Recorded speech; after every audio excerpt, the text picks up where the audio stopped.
Hi, my name is Holly Long, and in this video I'll be covering gender dysphoria.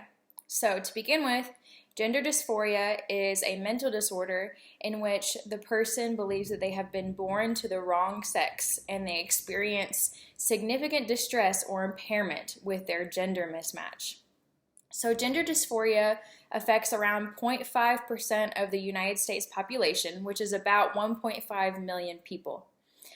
To be classified as gender dysphoria, the individual must have 2 or more of these symptoms for more than 6 months.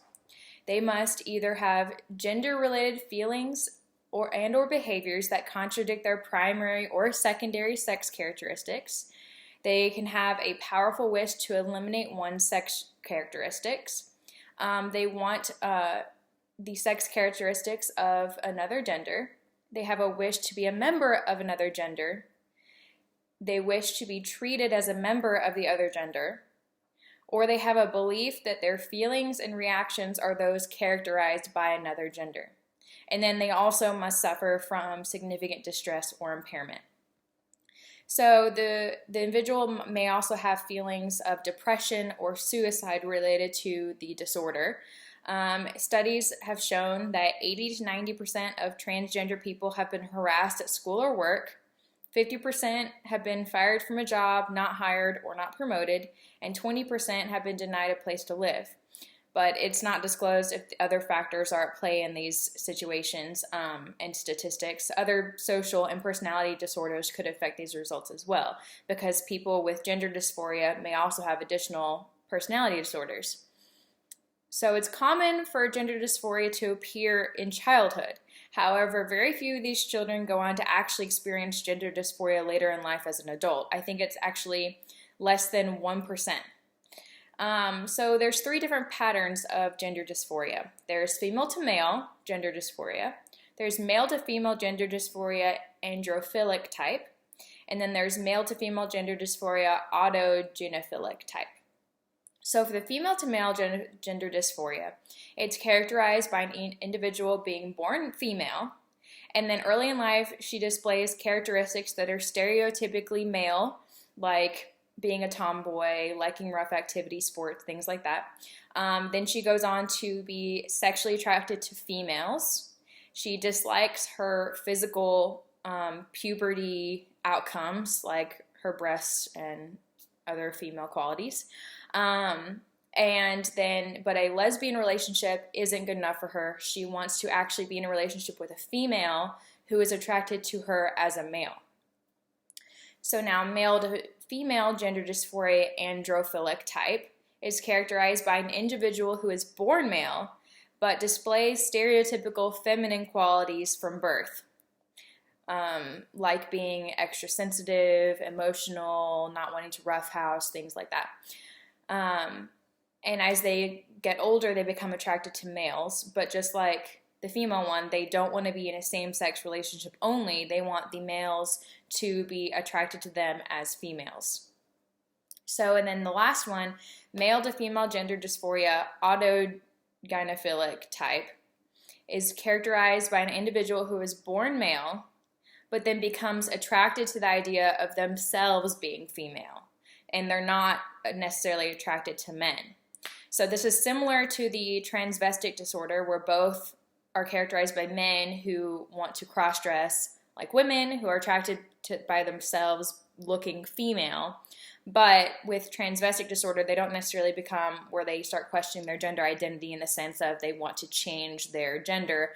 But with the male to female gender dysphoria autogynephilic type, they do want to change their own gender as well. So, gender dysphoria wasn't studied a whole lot up until the late 1980s. There was one study done in Taiwan about transsexualism in the late 1980s. There have been more studies since then. However, there's so much left to be researched. There's not a whole lot of conclusive evidence on how it's caused or anything like that. And more research is super important, in my opinion, because the most recent data suggests that prevalence has increased.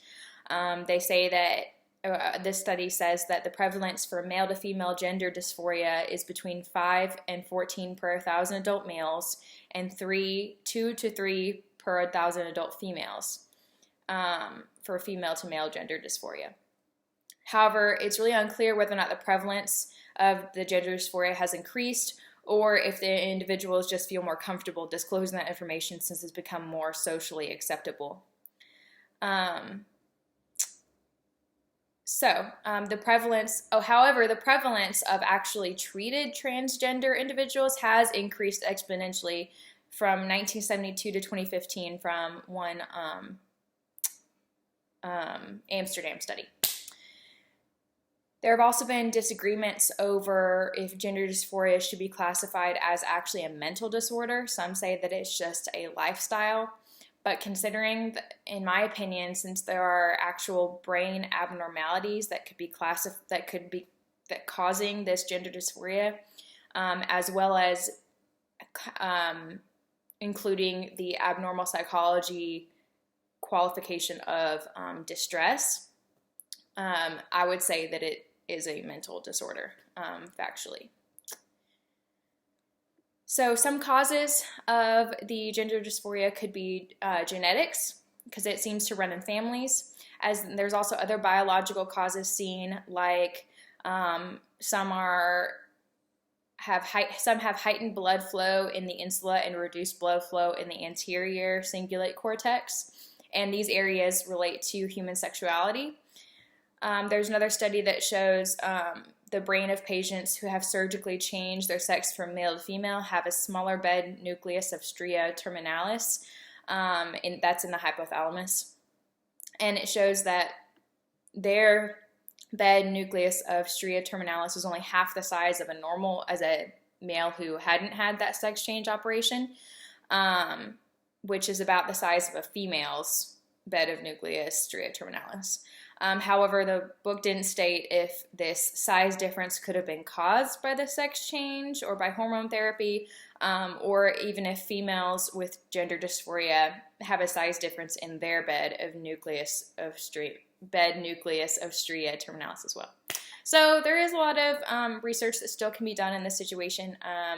I think that the causes certainly should be researched more. Therefore, in treatments, it can be focused on the actual causes of this disorder as well.